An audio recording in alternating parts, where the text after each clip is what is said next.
Tiens, si je te demande le nombre d'habitants à Shanghai, t'en sais rien, hein?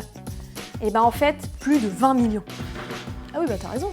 Autant chercher un chat dans une gouttière. Bon, en attendant, fais-moi le public pour mon exposé, s'il te plaît. Bonjour. Saviez-vous qu'en 2050, le bulletin météo du 15 août pourrait annoncer 40 degrés à Paris et 37 à Marseille? Super, vous vous dites, il fera chaud.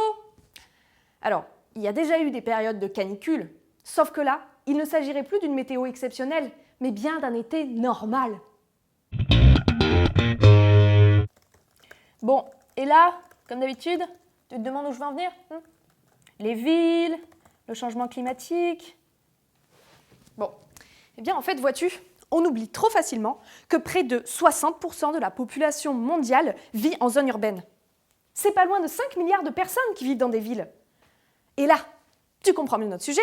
Eh ben oui, parce que quand on parle de réchauffement climatique, t'imagines bien que nos émissions de CO2, c'est pas de nos campagnes qu'elles viennent, mais plutôt des zones urbaines.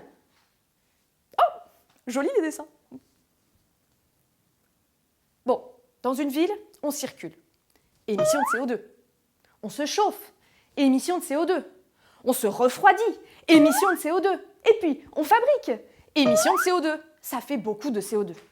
En fait, c'est près de 65% des émissions de CO2 qui sont produites en zone urbaine. Ah oui, je sais, je redis. T'avais pas réalisé? Honnêtement, moi non plus. Et non mais t'es ridicule, je te redis. Bon, alors c'est vrai qu'on dit souvent que ce sont les pays riches du Nord qui émettent le plus de CO2. Mais la tendance s'inverse. Les pays émergents du Sud, eux aussi, émettent pas mal. Tiens, tu prends une ville comme Mexico, ou Lagos au Nigeria, ou même Shanghai. Eh bien, ce sont des mégalopoles qui émettent énormément de CO2.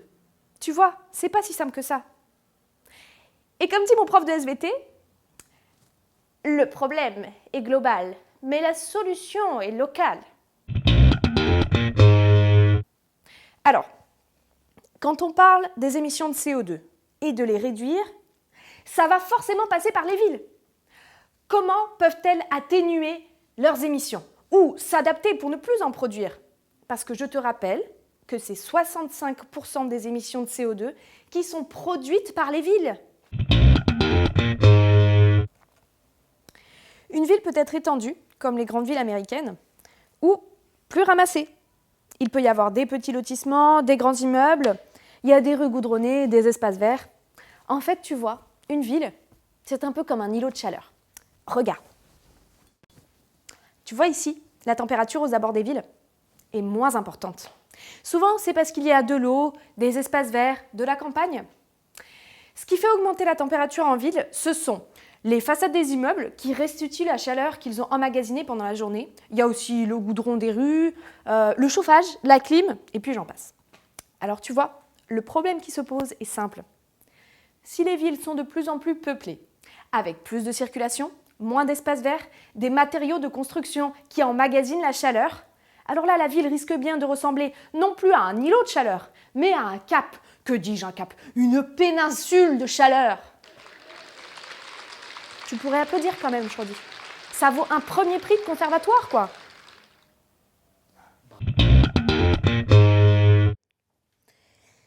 En fait, concernant les villes, on peut réfléchir à différentes choses. Leur densité, leur étalement, le nombre et l'emplacement des espaces verts. Par exemple, pour gagner en place et en densité, on pourrait construire des immeubles en hauteur pour réduire l'étalement au sol. Ah oui, d'accord, mais tu vas me dire qu'en faisant ça, on densifie et on augmente la consommation d'énergie, par exemple avec les ascenseurs? Oui, c'est vrai. Mais l'idée, en fait, c'est de mixer tout ça pour trouver un équilibre. On peut aussi rapprocher le lieu d'habitation du lieu de travail et de loisirs. Ça permettrait de moins prendre sa voiture. Tu vois, c'est pas les pistes qui manquent.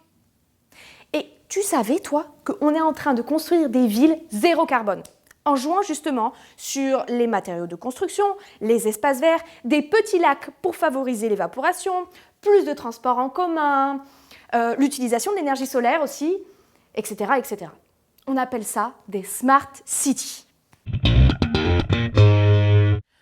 Bon, pour modifier les villes actuelles, ça va être un petit peu difficile. Mais on peut agir quand même. Un peu plus d'espace vert, de transport en commun, éviter de tout mettre à la périphérie, construire les nouveaux bâtiments avec des matériaux plus isolants, modifier les vieux bâtiments, voire en détruire un sur deux. Et puis, pas tout goudronner, ça permettra à l'eau de s'infiltrer, de réduire les inondations et les glissements de terrain. On imagine même de mettre des espaces verts sur les toits. Donc, une chose est sûre, les villes émettent beaucoup de CO2, ce qui contribue au réchauffement climatique. Et puis le changement climatique, c'est plein de conséquences toutes plus catastrophiques les unes que les autres. Élévation du niveau de la mer, plus de pluie, des étés plus chauds. Tu peux même rajouter des invasions de moustiques, comme le moustique tigre. Ah, il est mauvais celui-là. S'il y a une solution? Non. Pas une, mais un ensemble de solutions. Ça passera à la fois par de la technologie et nos comportements. Merci de m'avoir écouté, etc., etc. Ah ouais, pas mal les maisons en blanc, on aura peut-être moins chaud. C'est un bon conseil tendance pour 2050, je redis.